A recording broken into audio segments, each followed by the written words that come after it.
राधे राधे दोस्तों, आप सभी का स्वागत है आपके अपने चैनल संदीप भक्ति ज्ञान गंगा में। मेरी सारी बहनें सदा सुहागन रहें, उनका अखंड सौभाग्यवती रहें, इसी आशा के साथ आज की इस वीडियो में हम वट सावित्री व्रत की पूजा विधि और उसके नियमों के बारे में जानेंगे।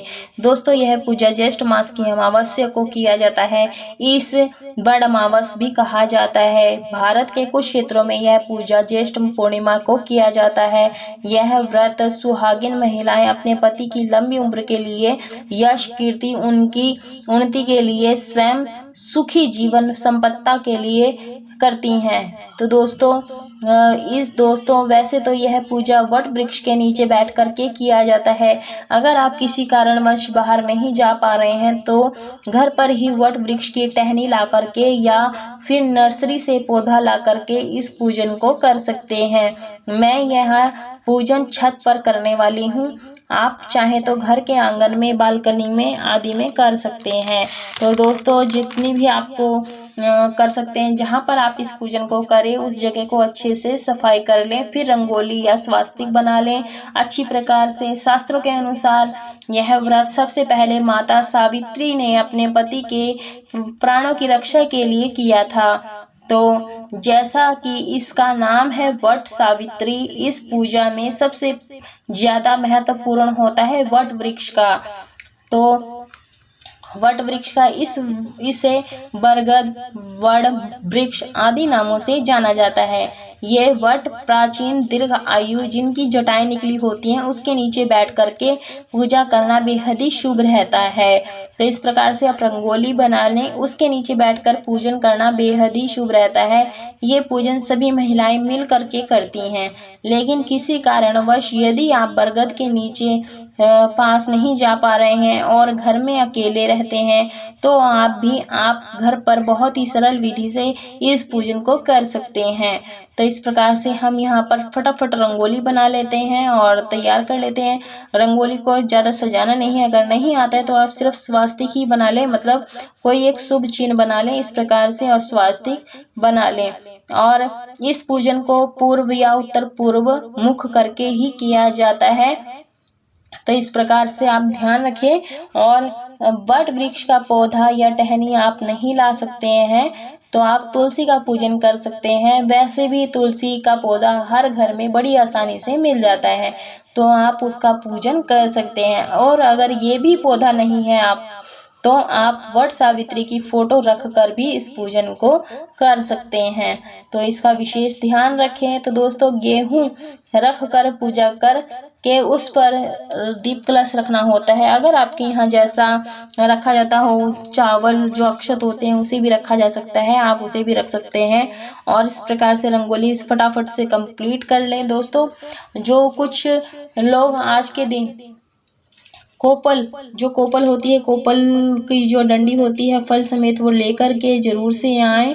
और महिलाएं कहती हैं कि हमें क्या खाना चाहिए व्रत के दिन, तो क्या नहीं खाना चाहिए। तो दोस्तों, पूजा के बाद खा सकते हैं अन्न।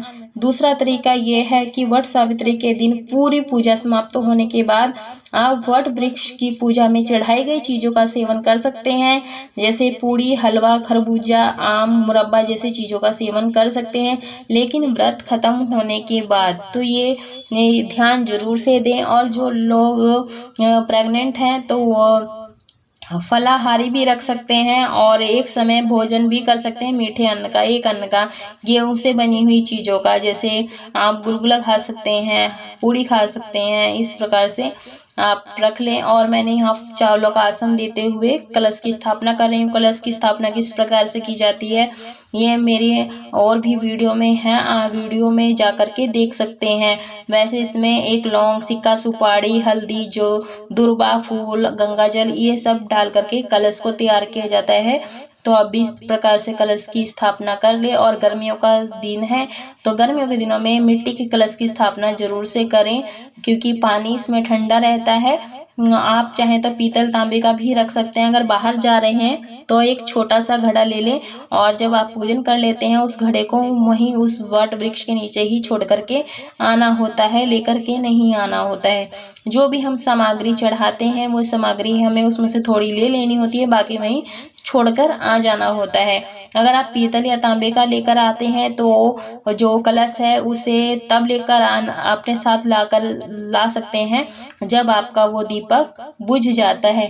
पर दीपक बुझने में थोड़ा समय लगता है तो थोड़ा इंतजार कर लीजिए। जो वहाँ लेडीज कथा सुना रही होती हैं या खुद सुनना है तो आप सुन सकते हैं। और उसके बाद आपका कलश का जो दीपक है बुझ जाता है। पूजा संपूर्ण हो जाने के बाद आप उस पीतल या तांबे के कलश को आप वापस बस ला सकते हैं।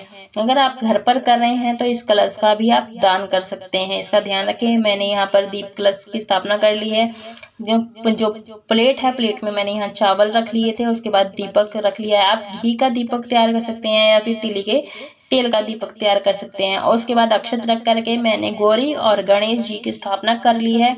मैंने गौरी जी गाय के गोबर से बनाई है। इस प्रकार से आप देख लीजिए, बिल्कुल आसान है। और जैसे शिवलिंग बनाते हैं ना, उसी तरह से मैंने यहाँ पिंडी सी बनाई है, उस रख दिया है मैंने बना करके। आप उसकी भी पूजा करते हैं क्योंकि हर पूजन में इसका जो पूजन है, हर पूजन में गौरी गणेश का पूजन किया जाता है। मैंने इस पे पत्ते ले लिए हैं। पत्ते के ऊपर मैंने यहाँ पर सावित्री, सत्यवान सभी का नाम लिख लिया है क्योंकि वट वृक्ष के जो पेड़ पौधों में ब्रह्मा विष्णु महेश रहते हैं तो सभी का हम यहाँ नाम लेकर के ध्यान करके नाम लिख लेंगे। क्योंकि अगर फोटो रख सकते हैं तो रख लीजिए, नहीं तो कई लोग क्या करते हैं कि ब्रह्मा विष्णु महेश सत्यवान और उनकी पत्नियों की मिट्टी की मूर्ति बना करके स्थापना करते हैं। आप चाहें तो उन्हें भी बना। तो मैं बहुत ही सरल विधि बता रही हूँ। सबसे पहले दीप जलाते हैं तो आप दीपक को प्रज्वलित कर लें क्योंकि जो दीपक होता है ये हमारे कर्म साक्षी होते हैं हर पूजा के। तो सबसे पहले गौरी गणेश की पूजा करनी है। पूजा करने से पहले हम फटाफट इसका नाम लिख लेते हैं, विष्णु जी की, सावित्री की, सत्यवान की। अगर आपके पास किताब है, फोटो है तो आप वो भी यहाँ पर रख सकते हैं, नहीं तो मैंने पहले ही बता दिया है कि मिट्टी की मूर्ति से भी बना करके स्थापना कर सकते हैं। जैसा आप चाहें वैसा कर सकते हैं। दोस्तों, जो यह पूजा है क्षेत्रीय मान्यताओं के अनुसार कुछ कुछ अलग हो सकती है, परंतु जैसे भी आपकी कुल परंपरा हो वैसा आप करें। और यदि आपको कोई बताने वाला घर में नहीं है तो आप इस विधि से इस पूजन को कर सकते हैं। यह विधि बिल्कुल ही सही है, तो बिल्कुल सही है, आप इस पूजन को कर सकते हैं। और जैसा कि आप पहली बार व्रत करना चाह रही हैं, शादी हो जाने के बाद पहली बार व्रत उठा रहे हैं, उठा सकते हैं और बिल्कुल सरल विधि के साथ पहली पूजन आप इस तरह से कर सकते हैं। तो आप इस पूजन को सुबह सवेरे स्नान आदि से निवृत्त होकर के स्वच्छ वस्त्र पहन लें और हो सके तो 16 श्रृंगार कर लें, ज़्यादा से ज़्यादा 16 श्रृंगार करके इस पूजन को करें। जैसे हम करवा चौथ और हरियाली तीज की पूजा करते हैं 16 श्रृंगार करके, वैसे ही आप भी अच्छे से तैयार हो जाइए। होने के बाद 16 श्रृंगार करने के बाद इस पूजन को आप जरूर से करें। और दोस्तों, यह पूजा दोपहर बाद में की जाती है। कहीं कहीं सुबह सुबह यानी कर लेते हैं जो नीरा जल रहते हैं, जब तक वो अन्न जल नहीं खाते हैं उससे पहले ही पूजन कर लेते हैं। और जो लोग अन्न फलाहारी व्रत रखते हैं वो शाम तक का व्रत करते हैं। तो इस प्रकार से मैं चावलों का आसन देते हुए सत्यवान, सावित्री, ब्रह्मा विष्णु महेश सभी को भी यहाँ पर विराजमान कर लूँगी। आप यहाँ पर कर लें विराजमान। उसके बाद जल से छींटा लगा देंगे, शुद्धिकरण करेंगे। आप देखना किस तरह से कर रहे हैं। तो वट सावित्री का व्रत करवा चौथ व हरियाली तीज के व्रत जैसा होता है। और ये जो व्रत है वट सावित्री, ये बहुत कठोर नहीं है, कठोर व्रत नहीं है। आप कर सकते हैं, फलाहारी भी रख सकते हैं। और इस प्रकार से आप शुद्धिकरण कर लें फूलों की मदद से, कुशा की मदद से, इस प्रकार से आप कर लें। और दीप को प्रज्वलित कर लें। दीप को सबसे पहले प्रज्वलित किया जाता है क्योंकि ये हमारे पूजा के कर्म साक्षी होते हैं। उसके बाद हम सबसे पहले गौरी गणेश की पूजन कर लेंगे और इस प्रकार से कर लेंगे। वट सावित्री का व्रत 2 तरीके से रखा जा सकता है। पहला तरीका, इस आप फल लेकर भी कर सकते हैं और पूजा करने के बाद फल ग्रहण कर सकते हैं। कुछ लोग अन्न ग्रहण नहीं करते हैं, सबकी अपनी अलग अलग मान्यता है। तो कुछ लोग व्रत को केवल फल से उठाते हैं और अनाज अगले दिन सूर्य को अर्घ्य देने के बाद ही ग्रहण करते हैं। तो दोस्तों, इस प्रकार से हम गणेश जी की प्रिय वस्तु दुर्वा और गुड़हल का फूल, जो भी फूल हो आपके पास हो वो आप चढ़ा दें। हो सके तो लाल जरूर से चढ़ाएं गौरी माता को और गणेश जी को। उसके बाद हम यहाँ पर वस्त्र रूपी कलावा गणेश जी को अर्पित कर देंगे।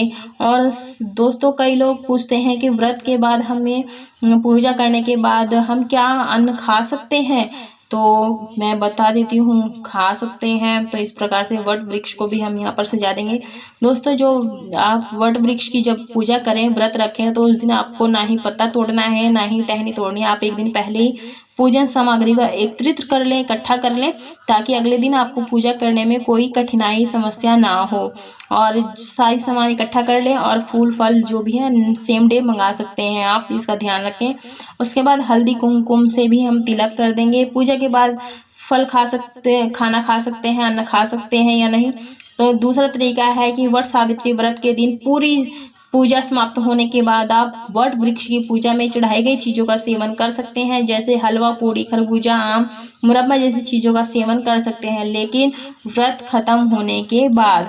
तो इस प्रकार से मैंने जल से ही पहले वट वृक्ष को सींच लिया था, तो इस प्रकार से सींच लिया है। और जब जल से हमने शुद्ध कर लिया है, छींटा लगा दिया है, अब हमने सबसे पहले वृक्ष को जल से सींच लिया था। तो इस प्रकार से हम हाथ में फूल और अक्षत लेकर के सभी देवी देवताओं का आवाहन करेंगे कि आइए हमारे पूजा को स्वीकार करिए। उसके बाद हम कलश के पास छोड़ देंगे, चंदन रोली से सभी को हम तिलक कर देंगे। और जब आप बाहर वट वृक्ष की पूजा करने जाते हैं, सेम विधि से किया जाता है। वहां पर बड़ा सा एक कपड़ा लेकर जाते हैं और वट वृक्ष को पहना देते हैं। मैंने यह पर 2 मालाएं बनाई थी, 12 धागों की माला गौरा माता के लिए और वट वृक्ष के लिए। आप 5, 7, 12 धागों की माला बना सकते हैं। और एक मैंने अपने लिए मंगलसूत्र भी बनाया है, वट वृक्ष को पहना देंगे। तो इस प्रकार से हम सभी को पुष्प अर्पित कर देंगे। जो भी आपके पास पुष्प मिल जाए वो आप चढ़ा सकते हैं। और जो भी आपके पास पूजन सामग्री है, आप उस पूजन से ही सच्चे मन से, श्रद्धा से और विश्वास के साथ पूजन करें। माता गौरी को श्रृंगार का सामान जरूर से अर्पित करें। तो इस प्रकार से मैंने हल्दी कुमकुम से सभी को तिलक कर दिया है। चंदन से वट वृक्ष को भी टिकिया लगा देंगे। आप यहाँ पर टिकिया 8, 5, 7 इस प्रकार से आप टिकियाँ लगा सकते हैं। और दोस्तों, जब ये आप पूजन करें, 16 श्रृंगार करके ही इस पूजन को करें। और अगर आप बीमार रहती हैं या फिर आपका स्वास्थ्य ठीक नहीं रहता है, तो आप हो सके तो आप फलाहारी व्रत रख सकते हैं। अगर आपको पीरियड आदि हो गया है तो आप इस पूजन को अपने पति से भी करवा सकते हैं। बस आप दूर से वट सावित्री व्रत की कथा सुन सकते हैं, पूजा देख करके मन ही मन प्रार्थना कर सकते हैं। तो दोस्तों, वट सावित्री के व्रत में घर पर प्याज व लहसुन का तड़का नहीं लगाना चाहिए। इस दिन साधारण भोजन का सेवन करना चाहिए। इस व्रत से आपको फल व अन्न दोनों ही तरीके से रखा जा सकता है। तो दोस्तों, इस तरह से आप व्रत कर सकते हैं। और क्या नहीं करना चाहिए, तो दोस्तों, आज के दिन हमें मांस मदिरा का सेवन नहीं करना चाहिए, इसका ध्यान रखें। और इस प्रकार से हम दीपक का भी पूजन कर लेंगे। और दीपक का पूजन करने के बाद जो भी आपके पास पूजन है, वो सामग्री है, उससे कर लें। धूप दीप दिखा देंगे। मन ही मन में सत्यवान सावित्री और माँ गौरा, ब्रह्मा विष्णु महेश से अपने सुहाग की कामना करेंगे। धूप दीप दिखा देंगे। अंकुरित चने सभी को अर्पित कर देंगे, बेहद ही शुभ रहता है। तो इस प्रकार से हम धूप दीप दिखा देंगे। आप यहाँ पर माता का सभी का ध्यान करते रहें और पूजा पाठ करते रहें। और मन ही मन ब्रह्मा विष्णु महेश गौरा माता सभी का ध्यान कर देंगे। वस्त्र रूपी कलावा अर्पित करेंगे। और क्या कहते हैं, आप सच्चे मन से भी इस पूजन को करेंगे, तभी विशेष फलों की प्राप्ति होगी। और इस तरह से वस्त्र रूपी कलावा हम सभी को अर्पित कर देंगे। और जनेऊ, वो जो फेरियां लगाई जाती है, फेरी नहीं लगा पाएंगे, तो इस प्रकार से मैंने कलावे का ही फेरी बना करके लगा दिया है और जनेऊ अर्पित कर देंगे। अगर आपके पास जनेऊ नहीं है तो आप चाहें तो यहाँ पर कच्चे सूत का धागा भी अर्पित कर सकते हैं। तो इस प्रकार से हमें जनेऊ अर्पित करना है। अब मैंने 12 धागों की मालाएं बनाई हैं धागे से, कलावे से, तो आप ये अर्पित कर दें। इससे हमारी जो दान दक्षिणा है, ये जो पूजा है, संपूर्ण हो जाती है। और इस प्रकार से हमें करना है। तो ज्येष्ठ मास की कृष्ण पक्ष की तिथि को वट सावित्री रखा जाता है। तो इस प्रकार से आप रख लें, स्नान आदि से कर लें और इस अंकुरित चने जरूर से चढ़ाएं, अर्पित करें। ये बेहद ही शुभ रहता है। अगर अंकुरित चने नहीं है तो आप काले चने, काबुली चने, भीगे हुए चने चढ़ा सकते हैं।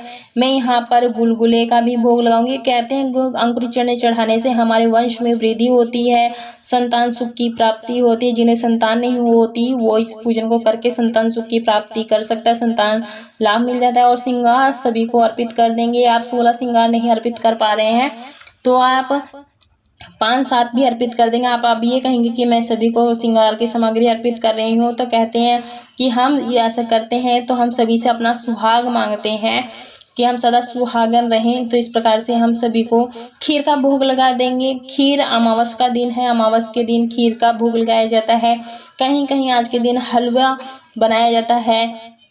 तो आपके यहाँ जैसा भोग लगाते हो वैसा आप जरूर से लगाएं। तो मैं यहाँ पर खीर का भोग लगा रही हूँ। और आज के दिन हमें पितरों का भी तर्पण करना चाहिए।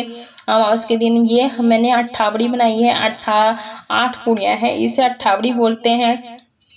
तो इनका भोग मैं सभी को लगा रही हूँ। जो भी आप भोग लगा रहे हैं, फल में आप जो भी लगा रहे हैं, गुलगुले का भोग लगा दें, अट्ठावड़ी कहते हैं इसे, मैं इसे लगा दूंगी सभी को। और मन में ध्यान करते हुए कहेंगे कि भगवान सभी देवी देवता हमारा भोग स्वीकार करो।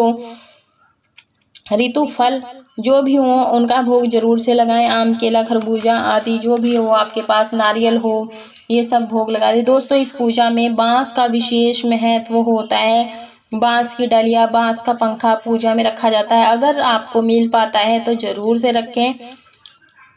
तो इस प्रकार से मेरे पास डलिया नहीं मिल पाई है तो मैंने यहाँ पर बांस का एक पंखा ही रख लिया। दोस्तों इसके बाद वट वृक्ष की फेरियां लगाई जाती है। बाहर वट वृक्ष की तो हमें धागे से एक फेरी लगा लेते हैं और बाकी धागा वहीं पर अटका देते हैं। दोस्तों धागे को तोड़ा नहीं जाता। उसके बाद हाथ में अंकुरित चने लेकर के फेरियां लगाते हैं, बाकी की फेरियां। उसके बाद वस्त्र अर्पित कर देंगे। आप चाहें तो सूट साड़ी अर्पित कर सकते हैं। मैंने यहाँ चुनरी और एक तौलिए का अर्पण किया है।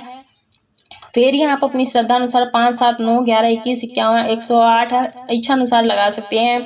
वट सावित्री कथा सुने, दक्षिणा जरूर से अर्पित करें। पूजा में कमी रह गई हो तो उसे पूरी हो जाती है। मैंने यहाँ पर चने को डाल करके बरगद के पत्ते से माला बना ली है, जो कि हमें अपने पति के हाथों से पहनना होता है। हमें ये 3 दिन तक पहनना होता है। अगर 3 दिन आप नहीं पहन पाते हैं तो कम से कम 2 दिन तक तो जरूर से पहने। इसके बाद हम कपूर से आरती कर लेंगे और संपूर्ण पूजा हो जाती है। उसके बाद ये माला है हमें अपने पति के हाथों से पहननी है, तो मैं इसे ही रख लेती हूँ।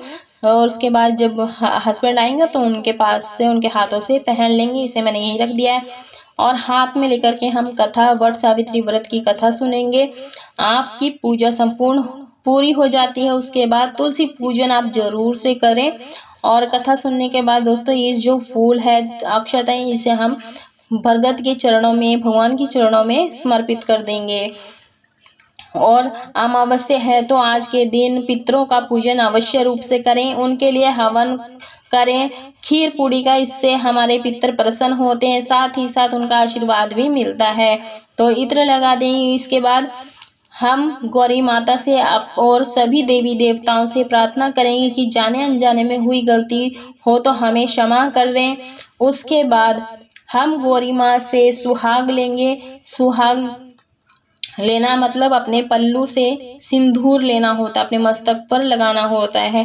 तो इस प्रकार से आप कपूर से आरती कर देंगे। तो यहाँ कपूर से आरती कर लें। सबसे पहले गणेश जी के नाम से, और वरुण कलश की, गौरी गणेश की, सभी की हम यहाँ पर प्रार्थना आरती गाते हुए पूजा कर लेंगे। उसके बाद हम गौरी माता सुहाग लेंगे। दोस्तों इस दिन कहीं कहीं मीठे बरगदे और हलवा बनाया जाता है। इस दिन कहीं कहीं मीठे, और जैसे आपके यहाँ परंपरा हो वैसा करें। वट वृक्ष के पत्तों के गहने बनाए जाते हैं। कहते हैं कि जब आचमनी जरूर से करें, ऐसा करने से हमारी पूजा भगवान जल्दी स्वीकार कर लेते हैं। वट सावित्री ने अपने सुहाग को वापस पाया था तो बरगद के पत्तों से ही श्रृंगार किया था। तो इस प्रकार से बरगद के पत्ते में अंकुरित रख करके कलावे से बांध लें और आप इसे अपने बालों में या गले में धारण कर लें। इसे आज के दिन पूरा दिन पहने रखें। ये बेहद ही शुभ रहता है। यह व्रत अपने सामर्थ्य और संकल्प के अनुसार ही करना चाहिए। लेकिन जब तक इस पूजा को नहीं कर लिया जाता तब तक कुछ भी खाया पिया नहीं जाता है। पूजा के बाद और फेरियां लगाने के बाद ही खाया पिया जाता है, ग्रहण किया जाता है। और शाम तक तारों को अर्घ्य देने के बाद ही एक समय मीठा अन्न का भोजन किया जाता है। यदि आप गर्भवती हैं परंतु आपकी तबीयत ठीक नहीं है तो आप अपनी सुविधा के अनुसार आप व्रत रख सकती हैं। तो दोस्तों, इस चौकी का सामग्री का विसर्जन कैसे करना है, ये चौकी जो है हमें अगले दिन हटानी होती है। जो खाने पीने की सामग्री है पूजा के संपूर्ण हो जाने के बाद 1-2 घंटे बाद हटा लेंगे। भोग प्रसाद को कुछ प्रसाद के रूप में अपने पास रखें और बाकी बांट दें, परिवारजन में बांट दें। श्रृंगार की सामग्री अपने कुछ श्रृंगार की सामग्री में से कुछ अपने पास रख ले, कुछ सुहागन स्त्रियों को बांट दे, कलश को और दक्षिणा किसी को दान कर दे और टहनी और फूल पत्तियों का जल विसर्जन भूमि विसर्जन कर दे। दोस्तों, ये थी बिल्कुल ही सरल विधि, पूजा विधि।